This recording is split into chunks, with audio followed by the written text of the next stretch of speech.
Let us begin. Fine.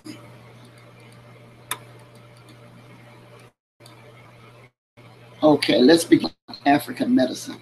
Last week I got into was talking about alternatives. Alternatives, material versus spiritual, along that vein. So let's look at the traditional African medicine first. I did it, but because you have to understand when it comes down to African, traditional African medicine, that goes all the way back, way back. I'm talking just about prehistoric almost. And because there's no, quote, documentation in writing, that does not mean that there's oral tradition of how the healing takes place. No, it's not ignorance. It's just a culture of oral verbiage, passing down the genealogy, passing down the home remedies, passing it down from generation through generation, intergenerational. This is going on years. I'm talking centuries. I'm talking centuries. All right, so traditional African medicine, with its belief that illness is not derived from chance, but through spiritual or social imbalance. African spiritual medicine believes whatever ailment we experience, it doesn't matter the culture or whatever. It's just that African spirituality truly believes that the reason or the cause of dis-ease is social imbalance. We're not able to. There's a lot going on. For example, there's a lot going on right now in society, nationally and internationally. And so we're trying our best to cope with, we're like inundated with information. We're inundated with one seeming crisis after another. I use the term seeming, because maybe it's a message. I don't know. It's not my place. All I know it's happening back to back to back to back to back. All right. And before we can recover from one incident, then there's another national or international situation. All right.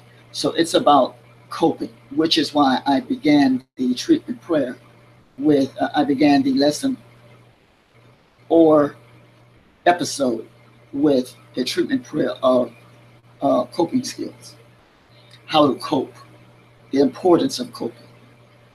And we are now, I'm not putting it out there as a negative, but we have a lot of work to do, and we don't have to take pills. We don't have to drink. We don't have to hurt each other in order to cope with what's going on in the atmosphere.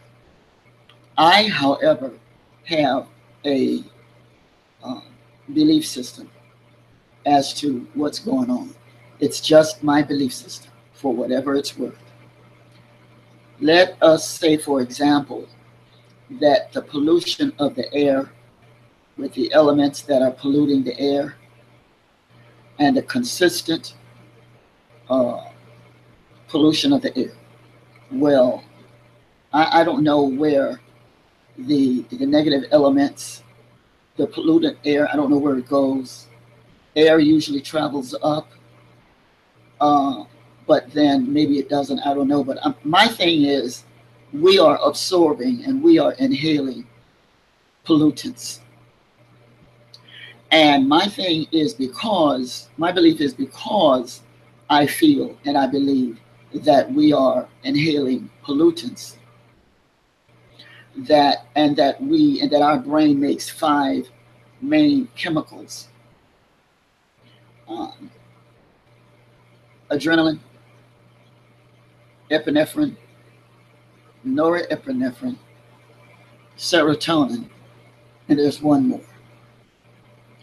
And when the brain makes them all. It has the capacity to make them all. But when the brain, for whatever reason, is in deficit of making one of these chemicals, then you can either exercise to include a proper diet. The quick fix is taking antidepressants or whatever medication. That's the quick fix. But in other countries, there are no quick fixes.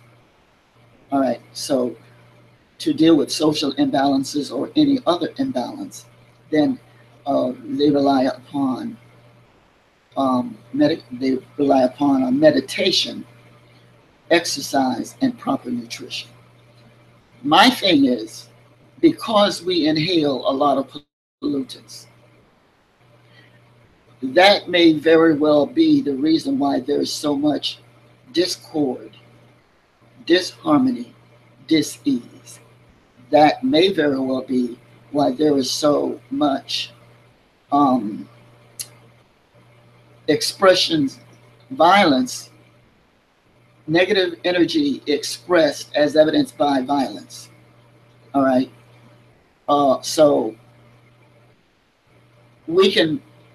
I can play the blame game and point fingers, say this one and this one and this one, and this entity needs to do this and this entity needs to do that. But I know that there is one country where they wear masks on their face. They wear like surgical masks on their face. And I always wondered why they do that. Even when they come to visit New York and they have the surgical masks on their faces. My belief is the reason why they wear these surgical masks on their face is because they do not want to breathe in the pollutants. Here in this country, we have a lot of pollutants, okay, in the air. That may be why our skin is the way it is, skin ashiness. We need a lot of oil on our skin, all of us. It's just too much. All right. So I'm saying that the pollutants that we're inhaling, coupled with the chemicals in the brain that may not be able to accommodate all of the incoming negative pollutants, then that may very well be one of the reasons why there's so much violence here in this country. I dare to put it out there. My belief. Now, in ancient Buddhist cosmology, very interesting. Ancient Buddhist cosmology, there are three worlds, WORLDS, three worlds containing a total of 31 realms. The formless, world of form, and desire are pronounced, and I will do my best. The formless world, Arupahatu, the formless world, spirit. Next is Rukadhatu, the world of form, body, effect. Then there is Gamadhatu, the world of desire, which selects the desired form or mind. Please note that in some schools, realms of devas and asuras are combined, leaving 5 realms. I just put that out there. It has to, and I'm gonna put this. In Christianity, there is the belief of the Father, Son, and Holy Ghost. But then there are other spiritual practices that has their own version of a triune, Triune. They're very curious spiritual practices, even though they give the triune different names, they still, we all have this one inclusion of a triune, representative of the three. All right. I say something that does not make sense. I'm no guru. I'm simply learning, and I'm sharing what I understand. I'm gaining my understanding. And so I'm simply sharing with you. Okay. Cited source for this particular having to do with the mental and spiritual treatment, Dr. Ernest S. Holmes. And it reads as follows. There is a technique for spiritual mind treatment which can be taught. I also know that there is something vital to a treatment which cannot be taught. Identification with the center and source of my being, which is pure spirit.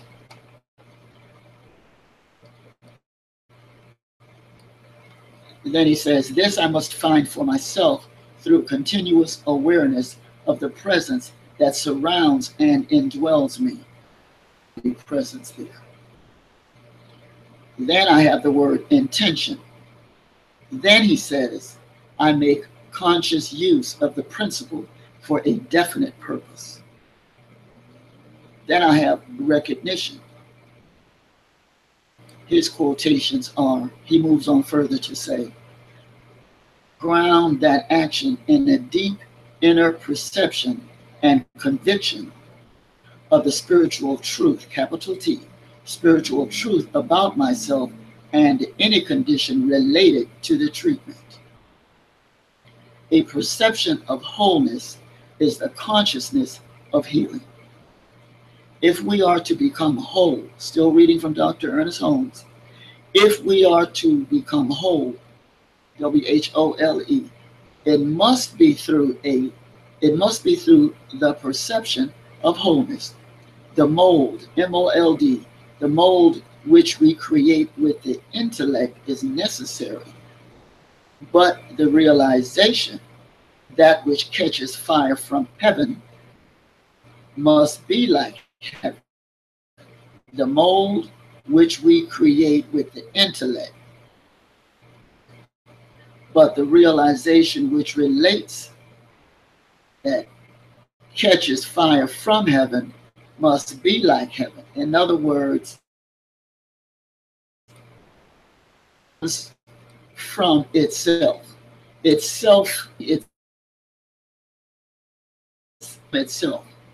Heaven from God.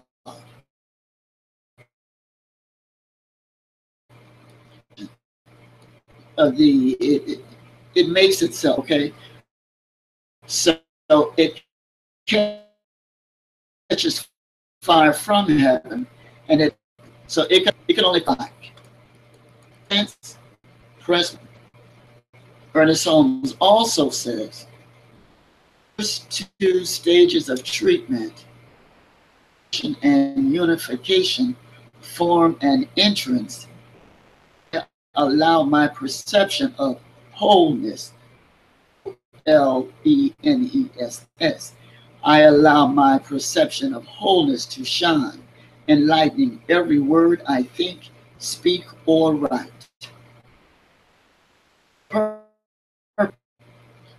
I'm still citing the information from Dr. Ernest Holmes.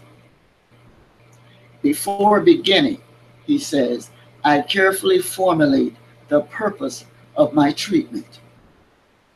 I state the condition in my life that I want to change. I need a job. Benefits are running out and bills are piling up.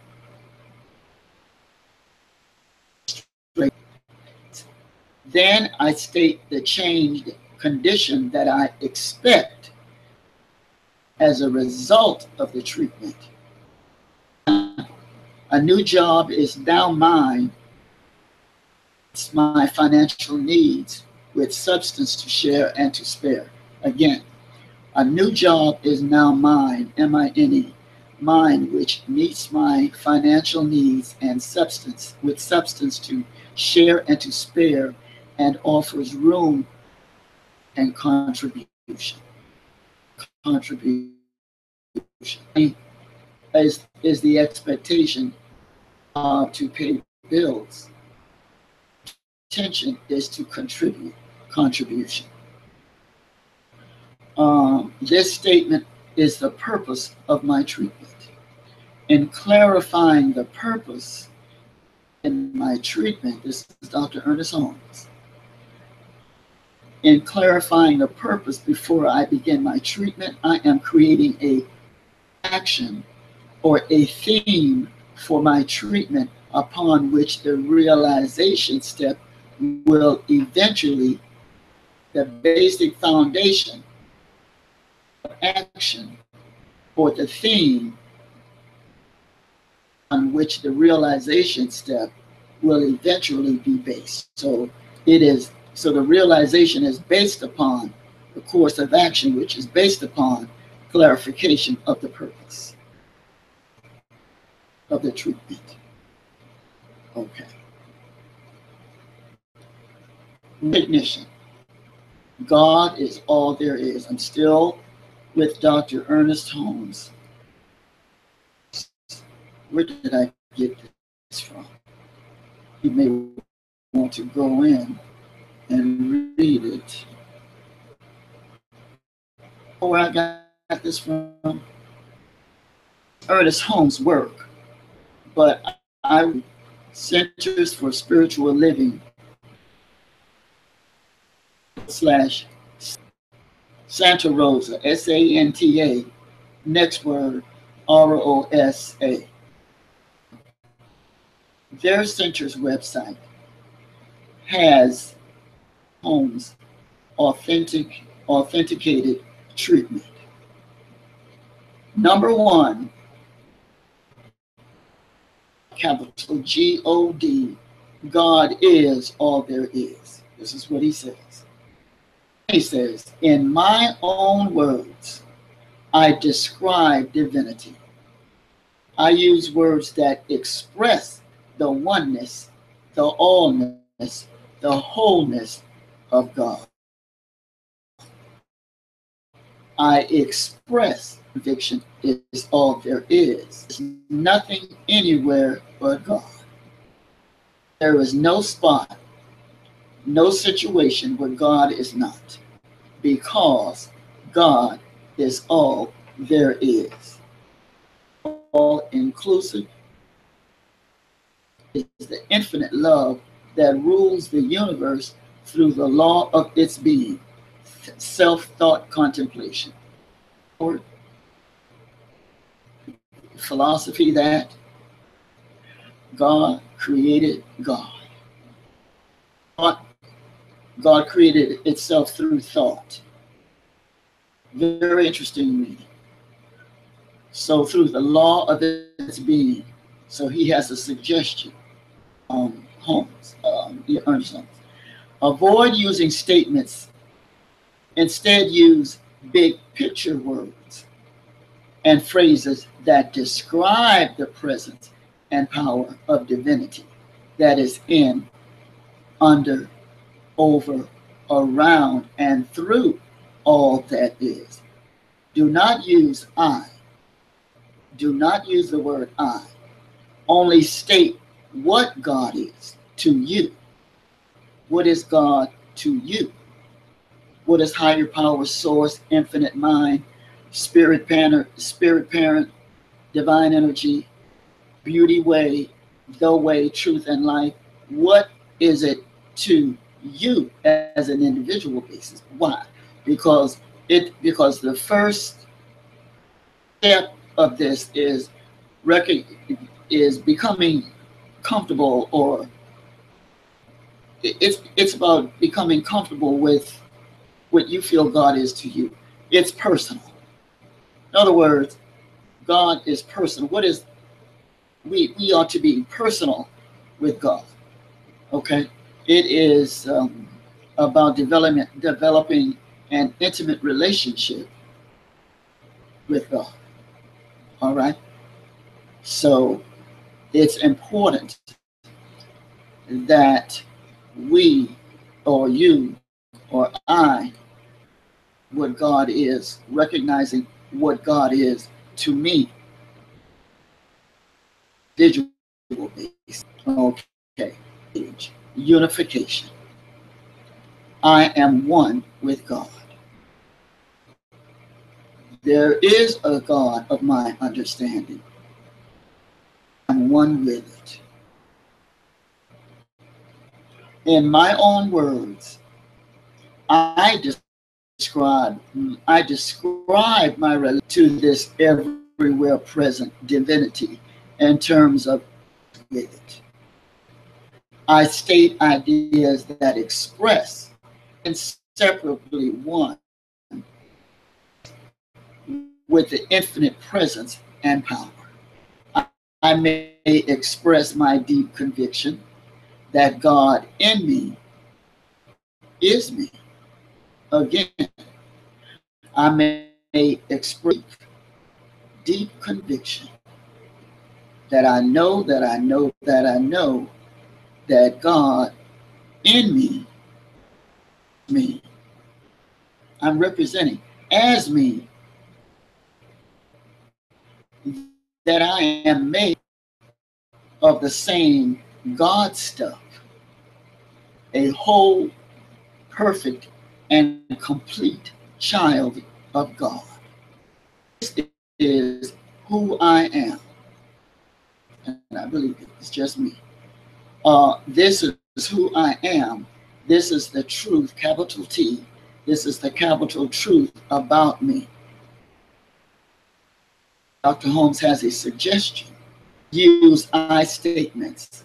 Avoid repeating step one, which is recognition of there is. He doesn't state, I kind of lean toward the concept that already recognized there is. Then why would I go back? Once I recognize that God is all there is, and now I am in union with God, why would I have to go back and say and convince myself that God is all there is? This is Ernest Holmes' philosophy. All right? Okay. Page 3, realization. Realization. I accept and embody my good. Yes, we're going to get to the questions. Hold on. But in reviewing Dr. Holmes's work, I hope that some of the questions presented will be already answered as per Shirtley Holmes. Realization. I accept, ACCEPT. I accept and embody my good. I express my acceptance of that which the purpose of my treatment describes. Declare, WHOLLY, that I wholly embody this as the spiritual truth of my being and affairs. That I clearly see the special good that I desire as already mine right now. Suggestion.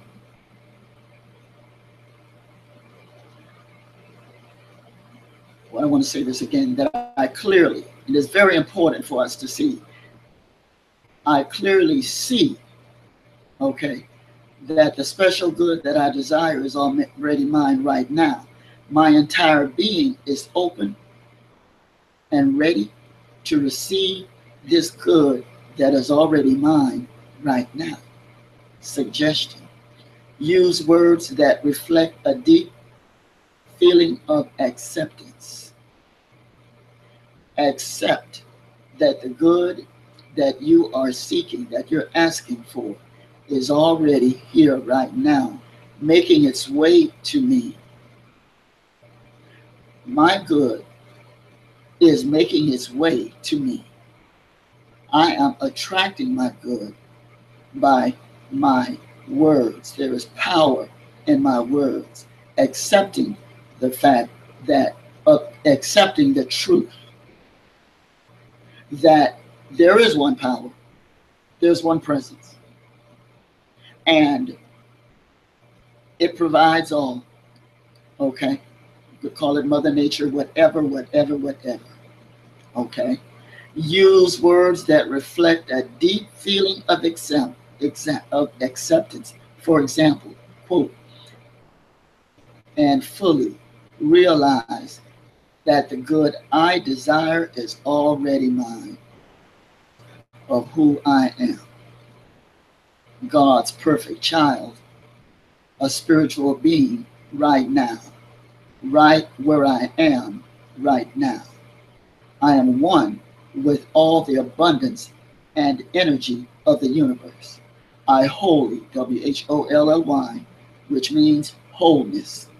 I wholly recognize, accept, and I embody this perfect right action, and I allow it to unfold in my experience. Word embody. What does that word mean? Embody. Embody means to represent, personify, to express. Okay?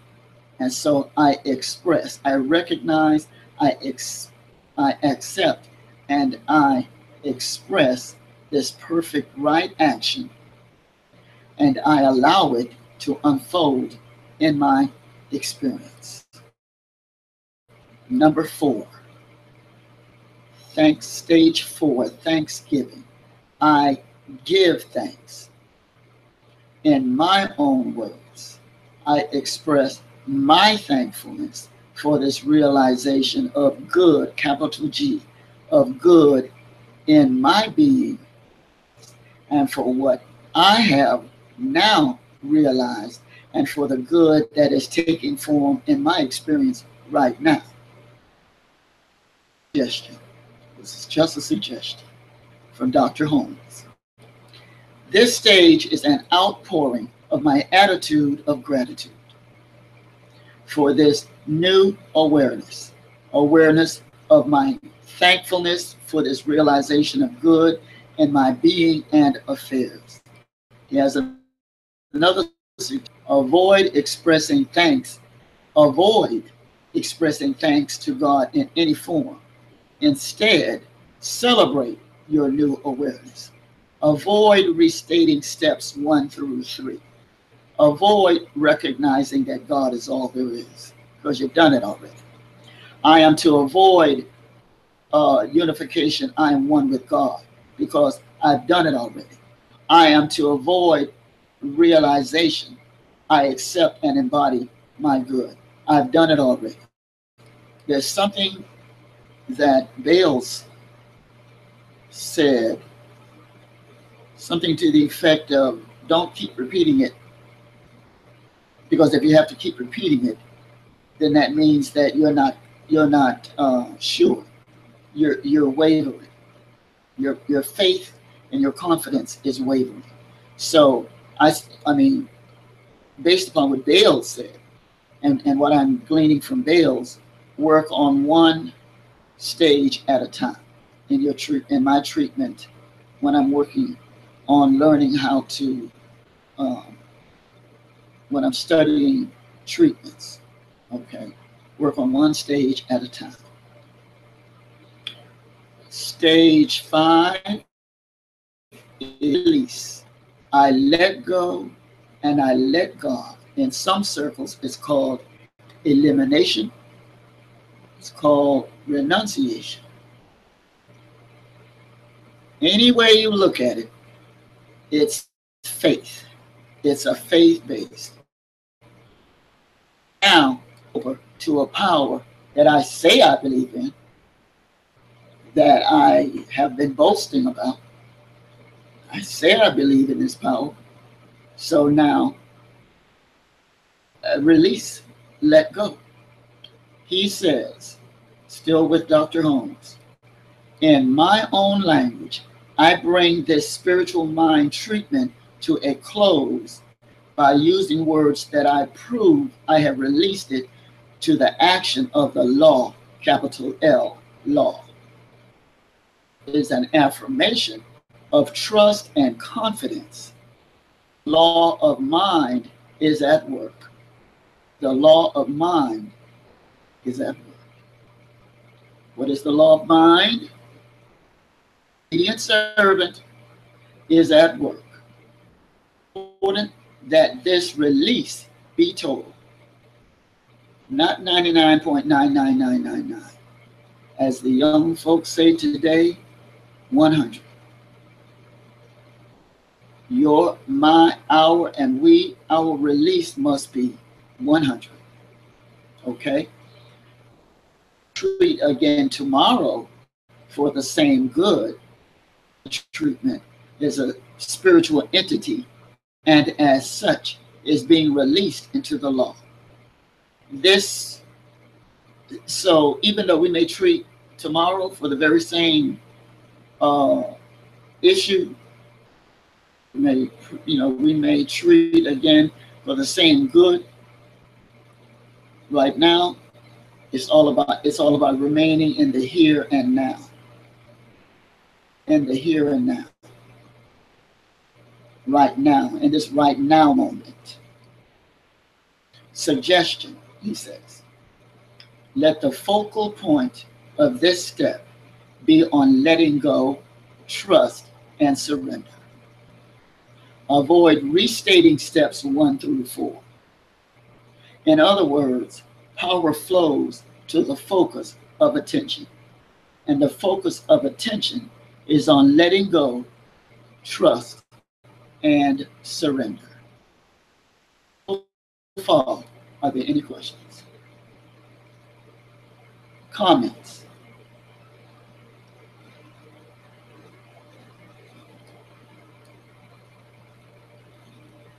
All right. What I have here, and by the way, you can come in at any time and speak. All right. What is a mental and spiritual treatment is? I have optional.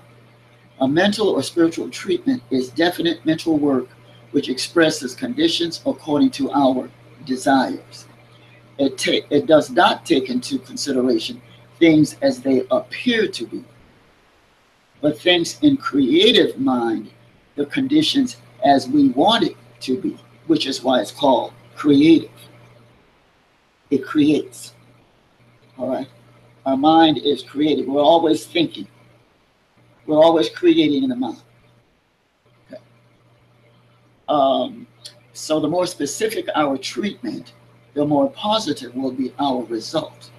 Creative mind accepts our concept and gives form to it. Cited source, all power to you, Dr. Bitzer.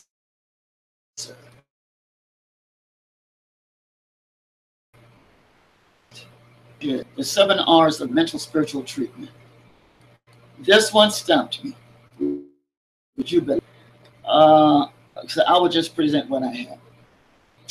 Repetition of mental spiritual treatment due to a lack of faith in my abilities.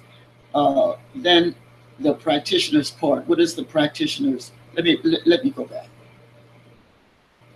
Repetition of mental spiritual treatment. Why is there repetition? Because due to a lack of faith in my abilities, then there is a perceived need to repeat. That's one reason. Another reason could be, well, actually, that is the only reason. Lack of self-confidence. Okay. Now Dr. Holmes did say that we could treat again the next day. Okay. But if we keep repeating over and over and over the treatment, then on some level it kind of means that there is no confidence and we are not really plugged in, for lack of a better term. What is the practitioner's part? Practitioner's part is the purpose, no doubts. Seeing the subject or the patient as they really are, healthy, whole, and complete. Because we are already healthy, whole, and complete. And according to African spirituality practice, we are, it is a social imbalance. Okay, so we are socially, we're trying to, quite frankly, cope with all of the imbalances that are going on.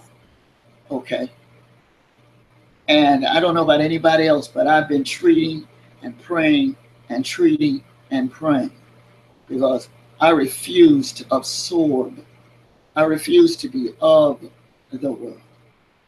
I'm in it every day. I navigate through it every day. But to absorb it, like putting a sponge in water and let that sponge, I am not going to be a sponge and absorb what's going on, which is why I find it beneficial for me to treat and to pray on sometimes an hourly basis. I pray and meditate consistently. I'm even choose to decide I want to be around because of the messages and the frame of mind that I end up in through interaction. I have to catch myself. Okay? I have to catch myself. Before beginning, carefully formulate the purpose of the treatment.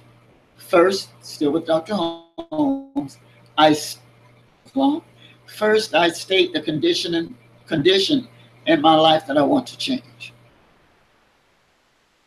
Stages of unification form an entrance through which I allow my perception of wholeness to shine, enlightening every word that I think.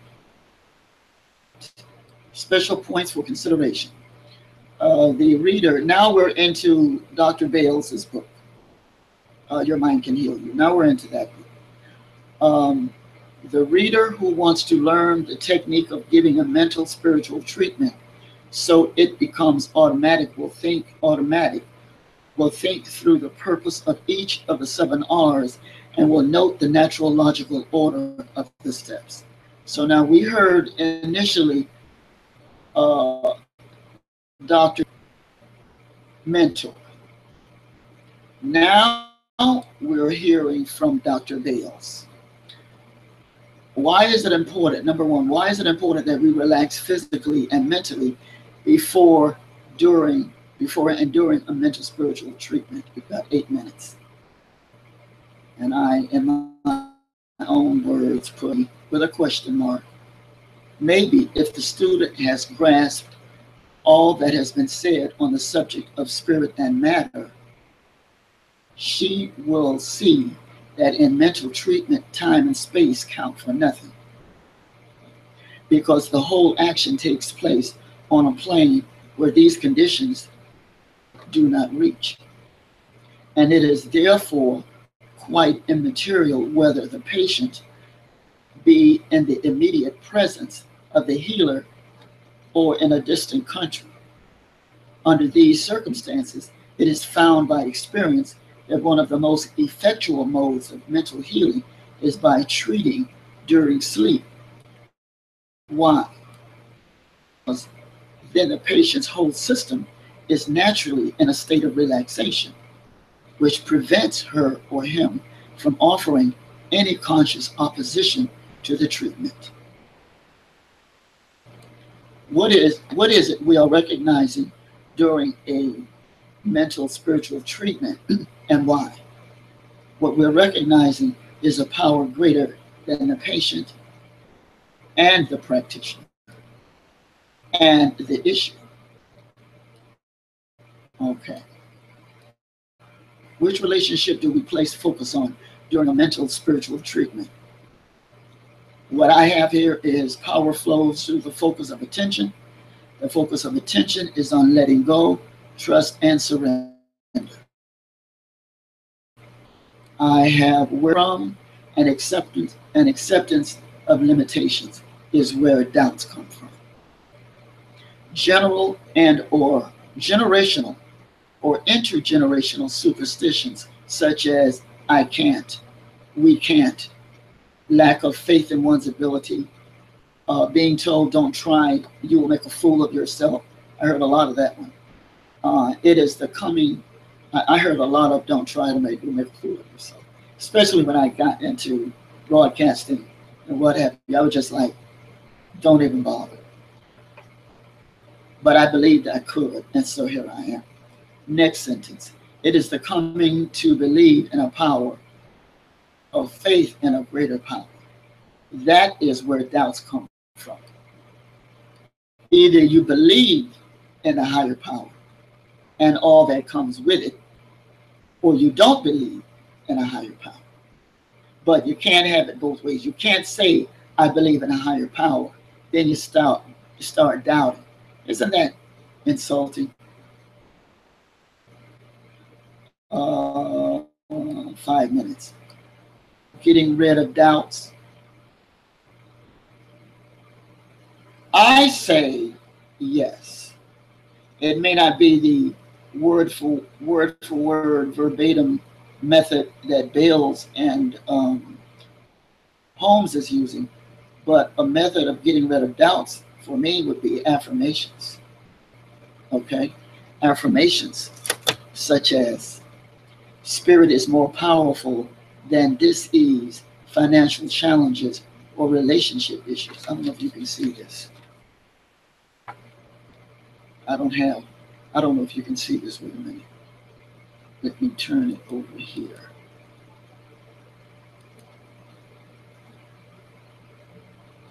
Wait a minute.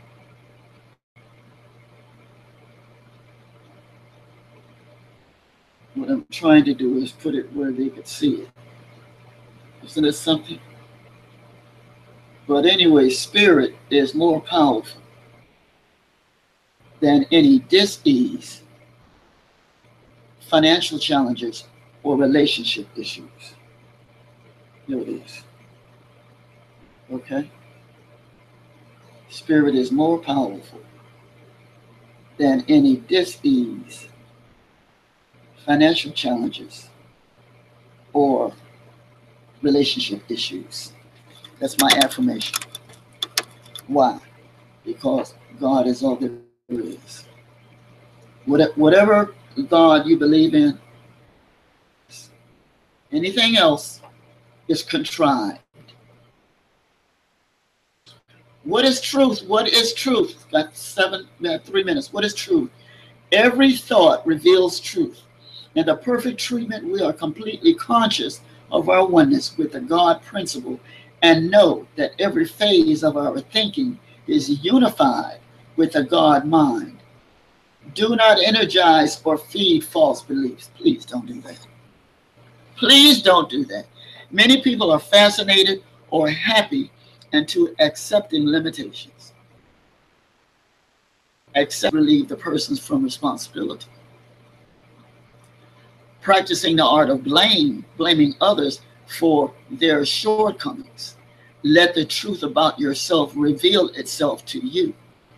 Accept without compromise your complete freedom. If not even the self can limit the self. Not even self, lowercase s, can limit the uppercase s, self. There is no law of reversal. Can't turn back. There is no reversal of truth. Words that are spoken with conviction cannot be reversed. So if you are telling someone off and you are using an authoritative tone in your voice, you cannot take those words back. You can express deep regret or whatever, but taking those those words are out there in the universe. So it's a reach to try to take those words back. It has caused the vibratory frequency. Done. Okay. Oops, 2 minutes. Change itself. The intent within the word gives its power. And when this purpose is destroyed, the word will cease to exist. Present the truth. Perhaps at first we receive no response. We do it again. We continue presenting the truth to the self until the first thing we know, it is established as a conviction. The idea of perfection within and over to the self creates our belief. Person. How can we know the truth about someone? We know that God is principle, law, being, mind, spirit, all good, omnipotent, omniscient, omnipresent, unchangeable, creator, father, cause, and source of all there is. And that is in all of us.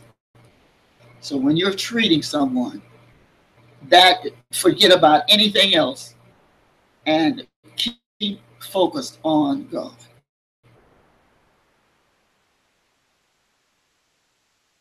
Nobody there, nobody. Mental spiritual treatment to what or where do we release this truth? For the God in me quickens my perception and opens all channels for continuous release of my good. No inherited tendencies can limit me, for I am the individualized expression of God. Mama had arthritis does not mean that I'm going to have it. Uncle Joe had arthritis does not mean you're going to have arthritis. Aunt Susan had sugar diabetes doesn't mean you're going to have it. All right? It doesn't work that way. Believe and succeed. And succeed. All right.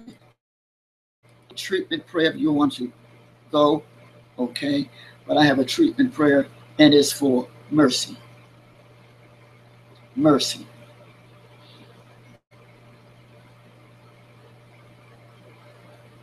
Become comfortable. Take a deep breath. Prayer for mercy. Still walking in the consciousness of Egypt, ignorance and obscurity. I recognize that there is only light, illumination, and truth. And I am one with light, illumination, and truth. I'm still walking in the consciousness of obscurity. I declare healing for those. Their trials and tribulations are healed. Oh God, they are, without realizing it, SOS to save our souls, or a PSMS. Please save me. These people are walking in the consciousness of obscurity and darkness.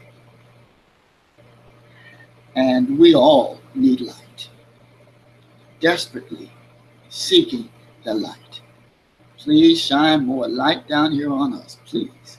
Please illumine us, each one of us, with the light. Please brighten our light that is already within. Please, please, please do that, please. I'm asking. This is an authentic request that light shines on every one of us. When I say light, I mean divine light of thought to transcend our thinking to a higher level.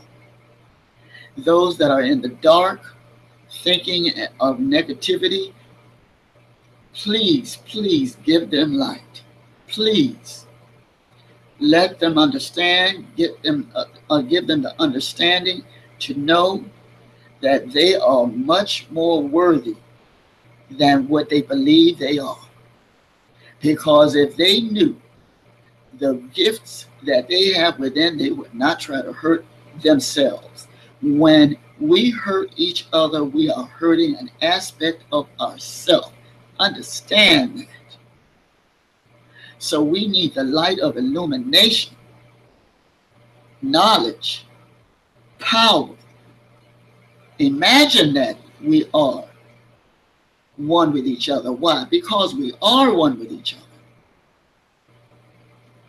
I declare this to be so. Divine love, by their very action, they are sending out a 911 of distress into the atmosphere. Please stop them from hurting themselves as they place out their attention upon the negative right now. I release. I release, I let go, I release the personalities, I release their works, I release their weapons into your impersonal, universal principles of love. Rejoice in the knowingness that you are an impersonal law of love. I rejoice that I have released this prayer into the hands which created the impersonal law. Show them mercy, God. Please show them mercy as you execute the law that you created in the first place. Please show mercy in the very name and universal power in the name of all there is. I am now grateful that you hear me now.